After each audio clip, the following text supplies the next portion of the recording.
जाता है वो ब्राह्मण में रहता है। और आरएसएस और संघ जैसे लोग जो आदिवासियों को तोड़कर उसकी एकता तोड़ने का प्रयास करते हैं। रैली का आयोजन किया गया है जिसमें आदिवासियों के विभिन्न सारे ज्वलंत इशू और आरएसएस और संघ जैसे लोग जो आदिवासियों को तोड़कर उसकी एकता तोड़ने का प्रयास करते हैं और विभिन्न तरह की चीज़ों को गलत तरीके से परोसने का काम करते हैं, लोगों को डिवीज़न करने का काम करते हैं।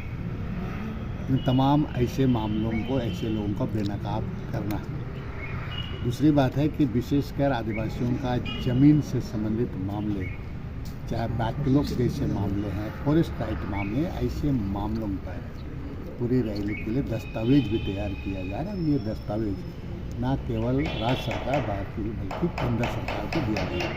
सरना कोड जैसे मामले बहुत दिनों से आपका लंबित है, इसका परिभाषित किया जाना चाहिए। इस बार आपके चुनाव भी है, इसके पहले भी चुनाव के पूर्व अमित शाह जी ने गृह मंत्री, अभी जो गृह मंत्री हैं, इन्होंने गुमला के सभा में सरना कोड जैसे मामलों को परिभाषित करने की बात की थी आदिवासी के खिलाफ में। लेकिन आज ऐसे मामले पर आरएसएस या संघ परिवार भाजपा इस पर बोलती नहीं है। सिर्फ और सिर्फ डिवीज़न करा करके लोगों को इस राज्य के सत्ता को हथियाना चाहते हैं। डी लिस्टिंग को लेकर क्या आप लोगों की रणनीति है? क्या आज देखिए, डी लिस्टिंग नहीं, 4 फरवरी को मोराबादी मैदान में ऐतिहासिक आदिवासी एकता महारैली का आयोजन किया गया है। मामले, जंगल के मामले, फॉरेस्ट राइट के मामले, 5वीं अनुसूची, बैकलॉग का मामला, ये सब तमाम मामले आरएसएस भाजपा को दिखता नहीं है। डिलिस्टिंग करके नैरेटिव सेट किया जाता है और उसको जिस तरीके से लोगों को, आदिवासियों को परोसा जाता है, बांटने का काम किया जाता है। और ये तो डिलिस्टिंग तो एक बहाना है, असली निशाना 2024 है उनका। हम सरना कोड की बात, अभी लोग चुनाव के पहले सरना कोड के बारे तो बोलते थे, लेकिन जब यहाँ से पारित होकर जब केंद्र सरकार में चली गई तो इनको करना चाहिए, उनको करना चाहिए। तो ये तमाम मुद्दे हैं, किस तरह यहाँ पर हर हालात में आरएसएस भाजपा को भगाना है यहाँ से, और इसी के लिए पुरजोर तैयारी की। किसी भी हालात में आदिवासी इनके झांसे में ना आवे, और ये तमाम चीज़ों को लोगों को बोलेंगे। उनकी करतूत जब उनकी सरकार रही थी तो आपका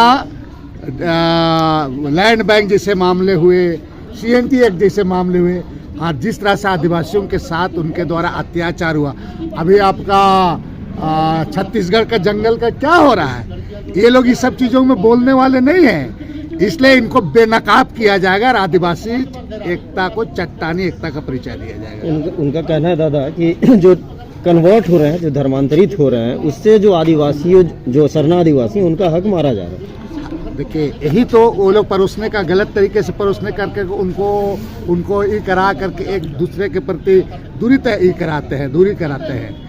अब बताइए, धर्म के आधार पर नौकरी मिलता है क्या? आप सरना कोड क्यों नहीं कर रहे हो? सरना कोड का परिभाषित उसका कराओ, वो हो जाएगा तो इनको पूरा संविधान के तहत उसको हक मिलेगा, उनकी हिस्सेदारी मिलेगी। बेकार चीज को लेकर के कि उनको ज़्यादा नौकरी मिला, ये मिला, वो मिला, शिक्षा के बारे नहीं बोलते हैं ये लोग। कार्तिक उरांव के द्वारा 72 स्कूल चलाया जा रहा था। केंद्र सरकार, कांग्रेस की सरकार थी, अनुदान दे रही थी, उसको बंद किया गया। ये तमाम चीज़ों को लोगों को लोग बतलाते नहीं है। दादा, अब बाबा कार्तिक उरांव का नाम लिए, वो भी इस चीज़ को बोलते थे। आप उसको, उनकी जो बातों को अधूरा बातों को कहा जाता है, अधूरा बातों को कहा जाता है। उन्होंने क्या कहा, इस तरह की बातों को घुमा फिरा के कहा जाता है पूरा। और इसी के लिए आज लोग उनकी बातों को नहीं मान रहे हैं। और आज देखिए, यहाँ पर सारे लोग, ईसाई, सरना से लेकर सारे लोग इस रैली में भाग लेंगे और इसको करारा जवाब देंगे इनको। ठीक। अजय जी, क्या तैयारी है 4 को लेकर? थोड़ा सा डाउन कर। देखिए, 4 का जो हमारा जो आदिवासी एकता रैली की जो बात है, तो ये बहुत सारे मुद्दाएं हैं। जैसे अभी छत्तीसगढ़ में जंगल था, जैसे बीजेपी की सरकार बनी वहाँ पर पूरे लाखों लाख पेड़ को काट दिया गया। तो सिर्फ आदिवासी ठिकाने लिए ना जंगल बचाने का, जंगल तो बचाना सबका अधिकार है। और जब पर्यावरण शुद्ध रहेगा, पर्यावरण से जब हवा आएगा तो सभी जातीय धर्म के लोगों को मिलेगा। उसी प्रकार से जैसे हम सरना कोड की बात करें तो झारखंड की राज्य सरकार ने विशेष सत्र बुला के आपका विधानसभा से पारित करके केंद्र सरकार को भेजा। तो केंद्र सरकार का जिम्मा बनता है कि वो सरना कोड दे कि आदिवासी कोड दे, लेकिन एक पहल तो केंद्र सरकार को भी करनी चाहिए। ये तमाम मुद्दाएं हैं, जैसे आदिवासी को भी जंगल जमीन की बात है, संस्कृति सभ्यता की बात है, आरक्षण की बात है और हमारा सरना धर्म कोड की बात है। ये तमाम मुद्दों के साथ में हम लोग 4 तारीख को जो रैली कर रहे हैं, इसको लेकर हम लोग रैली कर रहे हैं। लेकिन माना जा रहा है कि जो 24 दिसंबर को जो हुई थी डिलिस्टिंग की रैली, उसके जवाब में आप लोग एकजुट हो रहे हैं और जो आदिवासी समाज में जो मिशनरी और सरना का जो एक दीवार जो है वो अब खुलकर सामने आ रहा है। देखिए, जो हाल के दिनों में जिसने हमें कहा डिलिस्टिंग लोग को जो रैली किया, तो मैं डिलिस्टिंग जो लोग करके जो रैली किया, मुझसे तमाम लोगों के जो पद में जो लोग थे, तमाम आपको उनसे पूछना चाहते हैं हम सभी लोगों से कि जब आदिवासी मुद्दों पे जब बात होती है, जैसे मध्य प्रदेश में आदिवासी पर पेशाब किया गया, वो समय ये जनजाति सुरक्षा मंच कहाँ थी? तो जनजाति सुरक्षा मंच के बिना तल जो किया गया। आप मणिपुर में आदिवासी महिलाओं को नंग करके घुमाया जाता है, उसमें जनजाति सुरक्षा मंच कहाँ थी? और भी तमाम मुद्दों के साथ आदिवासी के ऊपर अत्याचार और शोषण होता है, उसमें जनजाति सुरक्षा मंच कहाँ थी? सिर्फ और सिर्फ डिलिस्टिंग करके सिर्फ आदिवासी को बांटने का काम न करें।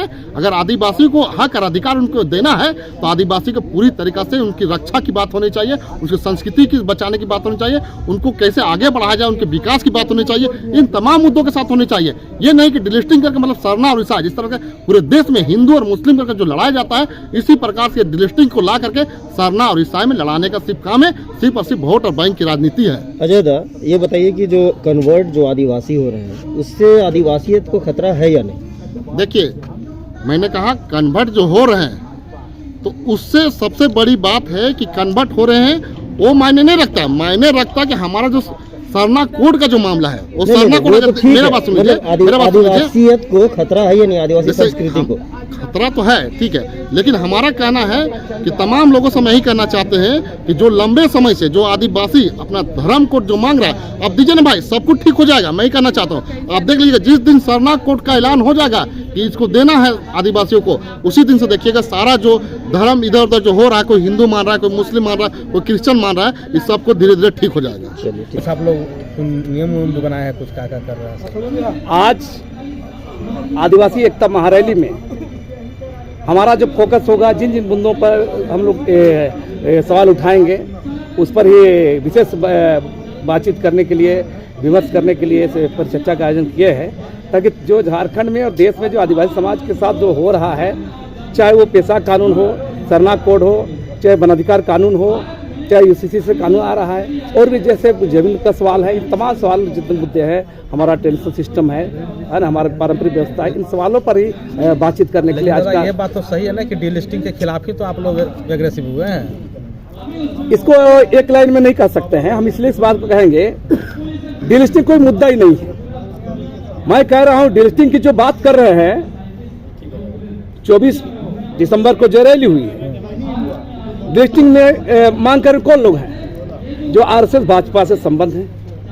तो मेरा कहना है कि आप सेंट्रल में बैठे हुए हैं, मेंबर ऑफ पार्लियामेंट दो आप उस कार्यक्रम में आए हुए थे, है ना, एक समीर राव, एक सुदर्शन भगत। ये पार्लियामेंट में जाकर बहस करना, उनकी तो केंद्र में सरकार है, इतना हवा खड़ा करने की जरूरत क्या है? जमीन में आकर मोराबादी मैदान में हल्ला करने की क्या जरूरत है? मेंबर ऑफ पार्लियामेंट हैं आप, राज्यसभा में उठाइए मामला, ये समीर राव जी, सुदर्शन भगत लोकसभा में उठाइए, और नहीं होता तो अपना प्राइवेट बिल लेके आना चाहिए ना, अगर ईमानदारी है। मैं कह रहा हूँ नैतिकता ईमानदारी की बात, ये लड़ाने के बाद इसलिए कह रहा हूँ, सरकार केंद्र सरकार उनकी है, कानून बनाए। ठीक। बैठक है एकता रैली के लिए, क्या कहेंगे? आज की विशेष बैठक करने का हमारा मुख्य उद्देश्य यही है। आज जितने भी यहाँ उपस्थित हैं इस एक दिवसीय कार्यशाला की बैठक में, वो समाज के, हर समाज के लोग हैं, जो कि ये डिलिस्टिंग के बारे में जितने भी हमारे सपोर्ट में हैं, जो बुद्धिजीवी लोग हैं, वो लोग नहीं चाहते हैं कि ये समाज का डिलिस्टिंग हो। और कहीं ना कहीं देखा जाए तो जिस तरह बाहरी लोग यहाँ इस राज्य में आकर यहाँ के आदिवासियों को ही डिलिस्टिंग करने का बात करते हैं। मैं उन सभी से पूछना चाहती हूँ कि किस आधार पे यहाँ के जो आदिवासी 5th शेड्यूल के लोग हैं यहाँ हमारे डिलिस्टिंग का बात करते हैं। इसलिए आज मुख्य उद्देश्य यही है कि 4 तारीख के जो रैली है, जो सभा है, उसको हम बृहद रूप देकर हम उन लोग को बताना चाहते हैं और ये संदेश देना चाहते हैं कि आप लोग जिस तरह हमारा बुरा चाहते हैं वो कतई हम बर्दाश्त नहीं करेंगे और हमारा ये महारैली इतना बृहद होगा, सभी राज्यों से आएंगे, सभी जिलों से लोग आएंगे और इसका पुरजोर हम लोग विरोध करेंगे। मैडम एक सवाल है मेरा कि सरना आदिवासी में क्या आपको बुराई दिखा जो आप हृदय परिवर्तन करके ईसाई बन गए? देखिए, डिलिस्टिंग में बात आती है जाति की। जाति और धर्म अलग अलग चीज़ें हैं, ये चीज़ समझना होगा उन लोगों को। जहाँ वो जाति का डिलिस्टिंग कहा जा रहा है, मैं उन सभी से पूछना चाहती हूँ, क्या जाति और धर्म उनको फर्क नहीं समझ में आता है क्या? जाति अपनी आस्था अपनी जगह में है, धर्म आस्था का विषय है, ये अपनी जगह है। जब संविधान में उनको स्पष्ट किया गया है कि हर कोई अपना धर्म मान सकता है, वो आस्था का विषय है। हम स्वतंत्र हैं कि हम जो इस देश में रहते हैं वो सभी अपने अपने धर्म को अपनी आस्था के अनुसार, अपनी इच्छा शक्ति के अनुसार हम लोग अलग अलग मान सकते हैं। जब संविधान ने हमको अधिकार दिया है तो हम क्यों अपना ये डिबेट करेंगे, क्यों हम इसका विरोध करेंगे? ये मेरी आस्था है, ये आपकी आस्था है, सबका अपना अपना आस्था है। आस्था के अनुसार सभी लोग अपना धर्म मान सकते हैं। तो लेकिन जो डिलिस्टिंग का विरोध जो कर रहे हैं उनका ये कहना है कि जो आदिवासी है, जो ओरिजिनल जो आदिवासी है या ईसाई है, दोनों का फायदा ले रहे हैं, तो उससे उन लोगों का हक मारा जा रहा है। मैं ये उनसे पूछना चाहती हूँ, कोई भी धर्म का लोग हो, अगर एक मुसलमान हो, वो अगर क्रिश्चियन धर्म अपना लेता है, क्या उनका धर्म चेंज हो जाता है? जी, चेंज हो जाता है, बिल्कुल।